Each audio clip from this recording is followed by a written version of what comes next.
I mean, man, it just really goes back to ambitious moguls. In my late 20s, I came up with that brand. I had a podcast, or not even a podcast, a blog. I would just write about things and like embed YouTube videos and stuff or whatever about stuff that interested me, and I called it Ambitions as a Mogul. It was a play on words on my favorite Tupac song, Ambitions as a Rider. You know what I'm Yeah, saying? great Um, song. and it evolved into me. I had a friend that was like a guru with digital marketing, like in the Twitter era, like having automated tools and stuff. As it's funny, he worked on like the Ambition project for Wale, like sending out millions of spam messages and stuff. Like Wow. this is like, yeah, man. It's funny to see the way that social media has even evolved with how we can buy sponsored ads and stuff. But I remember when people had to pay hackers. So I say all that to say that friend of mine was like, man, I was like, man, I need a consulting brand. I'm evolving from just being a music dude. I think I'm gonna call it ambitious mogul. And he was like, you need to make that a plural. It'll become something that like becomes like a community. People are gonna want to be a part of that. You know what I'm saying? So years go along. After my federal career, like my 30s, I really spent a lot of my time in Baltimore starting to service small business owners and just really kind of testing my skill set in different ways. Um, Real estate, I actually met like an old Italian mob dude, had a construction company. I started putting like Section 8 tenants in his properties and then selling them off to investors, all kind of things I was doing in Baltimore. So Ambitious Mogul starts picking up a life of his own. Shout out to my brother Inkwell, Joe Inkwell. We're partners in a recording studio in Baltimore. Inkwell one day I fall asleep in our studio and I get woken up to him saying, "Yo, like we got a meeting getting ready to come in here." And he calls me into the meeting and ends up being one of the biggest criminal defense attorneys in our city, William Bowie. Like this is a guy that like if you fighting a murder, you call him. You know what I'm saying? But William has always ran TV commercials, kind of little like low budget, little kitschy commercials or whatnot. But he's like, hey, like the way that the internet is changing, TV ads are becoming super cheap because people are streaming and they're using Roku's and all these things now. So in these last couple years of like these TV ads being effective, I want to like make some really really impactful commercials. So he came to us to write jingles. Um, and me talking about my ideas of the jingles and the visuals that would go with them, he ends up the attorney calls me to a separate meeting and was like, "Yo, I want you guys to shoot the commercials." The first commercial was about CMOS, so we wrote a jingle about CMOS or whatnot. The second commercial was about face masks. We wrote a jingle called "Mask Up" about social distancing. Like the mayor of Baltimore made that like the social distance awareness song for Baltimore. Like did a press release, like the like 8 o'clock, like 10 o'clock news or whatever. You see like or 5 o'clock news, whatever the time it was that day. You see like the lady at City Hall doing the sign language behind our rapper rapping about like back up, don't put your germs on me type stuff. And like that clip went really viral. Like we got joked on the internet. But that's when I was like, yo, I've been trying to transition into film and stuff and things like this are happening.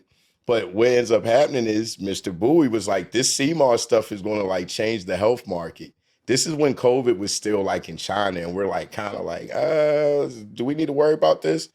And also during this time, I came out here. Shout out to Chip Brown. Chip has been like my Obi-Wan Kenobi. In my late 20s, I was friends with somebody that was in a relationship with Chip. Me and this guy would have hours long conversations once or twice a year for like 8, 9 years. And then finally, like right in the very beginning, like right before COVID hit, I came to LA to visit him, stayed with him for like a week and a half because we had been having so much conversation. I was like, dude, make me a PA, your assistant, something. I know I'm going to just help you with your stuff and you're going to teach me mad things.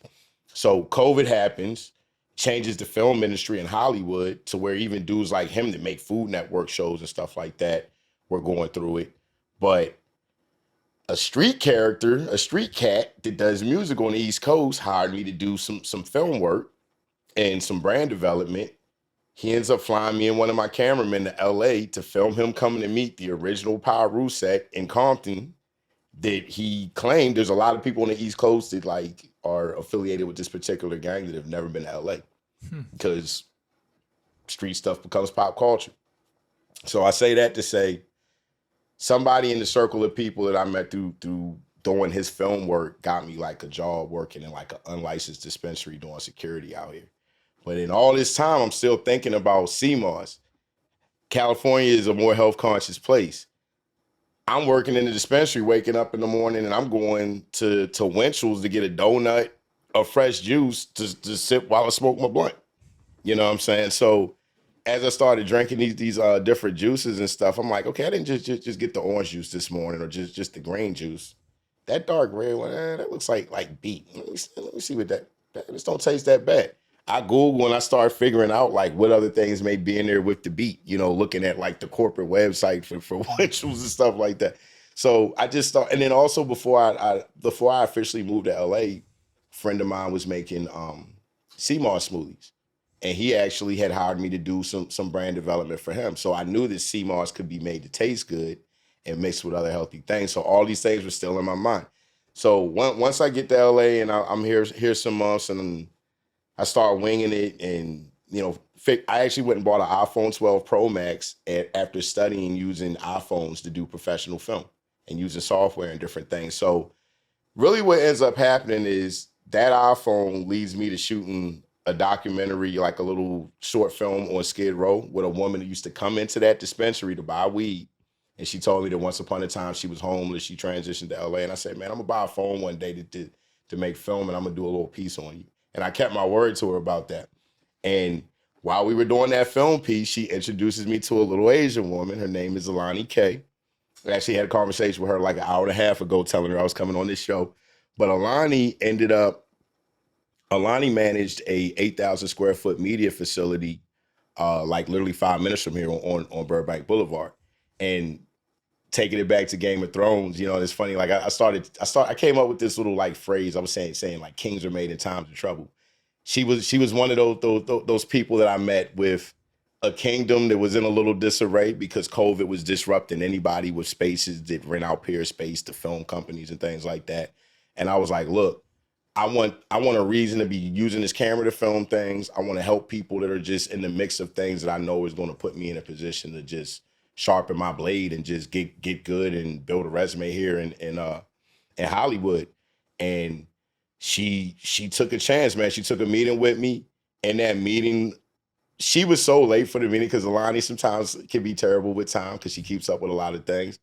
But she basically meshed her meeting with me with a meeting with somebody that was really close friends with Tupac. So it immediately created this wave of like, within like my first 90 days of being around this little Asian woman, meeting people that were like close friends and confidants to like, you know, my favorite rappers and stuff, you know, from the West Coast in my teens and stuff, man. Like I've got to meet like so many like Death Row era folks, you know, Exhibit in his camp. They were some of the first people to actually support the juice. Like I actually sponsored like a napalm, you know, like cannabis release event, you know, and shout out to Edie Amin from Tupac and the Outlaws. Alani actually partnered with a guy named Fatel that has a show called After Party radio show. But they created Frenzy Broadcasting, and one of the shows that we actually picked up and started producing was the Outlaw Show with Edie Amin. So to be around people that the folks that are coming on their shows and they're allowing me to place my juice on the shows and people are drinking my stuff. Me and Edie actually made a flavor together. I have it in a shot form in a 16 ounce, but we call this Immortality for the Outlaw Immortals. And that's what Tupac called the group, you know what I'm saying? But Edie is in better shape now than when they were in their 20s, you know what I'm saying? And just to really be around guys that not only just made this music that like was a soundtrack to our male bravado and stuff, but to just have heart to hearts. And like Edie really is like a big brother to me now, you know what I'm saying? And it's times in my journey here and I can tell him things I've gone through and he'll bro, I went through that and this time, bro, you doing what you're supposed to be doing. So it's a like some days where I'll be riding down the street and I just damn near want to like shed a single tear, you know what I'm saying? Cause I'm just like, you know, I'm just like, I got a lot of gratitude, bro. You know what I'm saying? So this juice at the end of the day, how I got into this, like I said, was really helping somebody else draw attention to their brand. And we successfully did that. But then they showed me love and was like, yo, pay attention to this. I'm going to let you get this at a good price. And this is really what the world is about. We're not always supposed to get rich off of the thing that we were just the most passionate about. Sometimes the quickest way somewhere isn't the straight line.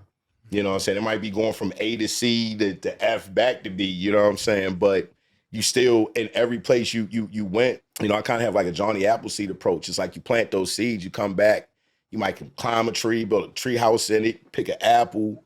They might have picked the apples for you and already got a pie baked for you, you know what I'm saying?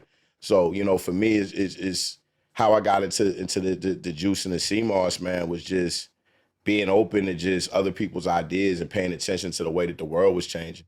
You know, like when everybody started getting sick, health and wellness became a way bigger topic. You know what I'm saying? So, and the blessing in all of this is now I've met people that really mass produce beverages that are mentoring me, and we're in the process of scaling this like in a dramatic way this year. Like this thing is going to really create some generational wealth, create a lot of jobs, a lot of other business opportunities for other people, and I feel like I always could see me doing food-based stuff.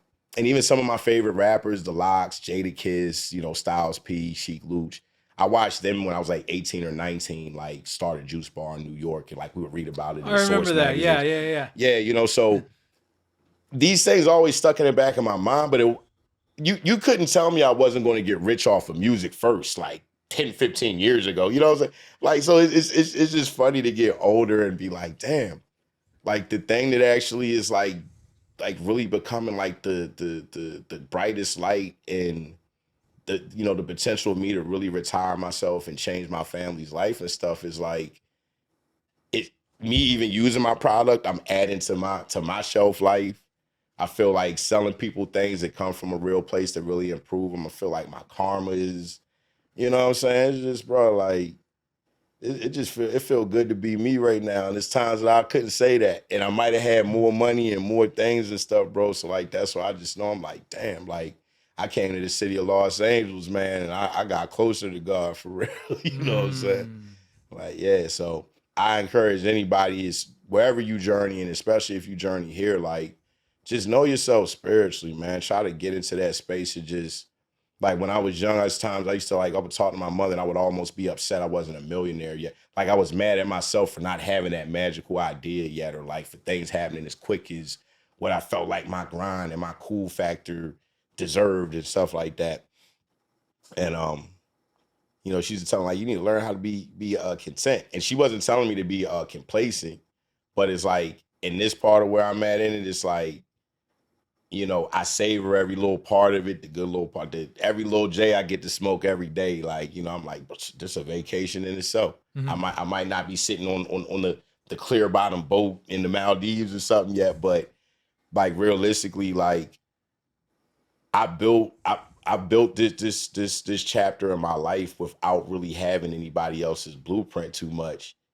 I didn't lean on Uncle Sam's, you know, the titty of the government, you know what I'm saying? Like, so, and then like even right now, bro, I haven't even used credit or anything in a few years. So I'm kind of coming back into living like a regular, real citizen and a real businessman. And at times I'm ashamed to say that like in moving so fast these last few years, I've done a lot of sales. I've done a lot of amazing things. People pat me on the back for. This is a real S corporation and stuff now, but it's still so many loose ends that I'm tying up right now.